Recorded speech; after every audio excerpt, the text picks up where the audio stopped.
साल 1982 के अक्टूबर महीने में एंटार्क्टिका में एक वैज्ञानिक जोसेफ फारमैन अपनी रिसर्च कर रहे थे। उन्हें अपनी रिसर्च में पाया कि वातावरण में ओजोन की मात्रा नॉर्मल से 40% कम हो चुकी है। तो उन्हें लगा कि शायद मशीन पुरानी है जो ठीक से काम नहीं कर रही है। उन्होंने इस बात पर ध्यान नहीं दिया और वापस अपने घर चले गए। और फिर एक साल बाद सन 1983 में अक्टूबर के महीने में फिर नई मशीन से दोबारा रीडिंग लेते हैं तो उन्हें पता चलता है कि ओजोन की मात्रा पहले से और ज्यादा कम हो चुकी है। और वह सोचते हैं कि अगर ऐसी कोई समस्या होती तो स्पेस एजेंसीज को इसका जरूर पता चलता।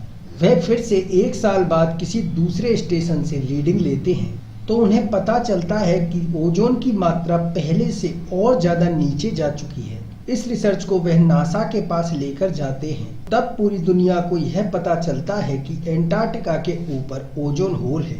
उस रिपोर्ट के प्रकाशित होते ही पूरी दुनिया में हलचल मच जाती है और सभी देश यह सोचने लगते हैं कि अगर इसी प्रकार वातावरण से ओजोन कम होती गई तो इंसान, जानवर, पेड़ पौधे सभी के लिए एक भयानक सिचुएशन होने वाली है। सबसे पहले समझते हैं कि ओजोन क्या है। ओजोन एक गैस है जिसका केमिकल फॉर्मूला O3 है। ये पृथ्वी के सरफेस पर एक जोन है जो 20 से 35 किलोमीटर ऊपर है। अब आप सोच रहे होंगे कि आखिर ओजोन बनती कैसे है, तो आप जान लीजिए कि जब अल्ट्रावायलेट रेज ऑक्सीजन के मॉलिक्यूल से टकराती हैं तो वह ऑक्सीजन के मॉलिक्यूल को तोड़ती हैं। टूटा हुआ ऑक्सीजन फिर से O2 से मिलकर O3 बनाता है। यह साइकिल बार बार होती रहती है और इसे चैपमैन साइकिल कहा जाता है। अब आप सोच रहे होंगे कि आखिर ओजोन लेयर हमारे लिए क्यों महत्वपूर्ण है। तो ओजोन लेयर का काम सूरज से अल्ट्रावायलेट रेज को अर्थ सरफेस पर आने से रोकना है। अल्ट्रावायलेट रेज की वजह से सनबर्न, स्किन कैंसर और भी बीमारियां हो सकती हैं। ओजोन की आमतौर पर थिकनेस 3 मिलीमीटर से 5 मिलीमीटर तक होती है। आइए अब जानते हैं कि आखिर ओजोन होल की समस्या कैसे आई। सन 1960 में एंटार्क्टिका के ऊपर बहुत सारे रिसर्च स्टेशन थे। इनमें से कुछ ओजोन लेयर की मॉनिटरिंग कर रहे थे।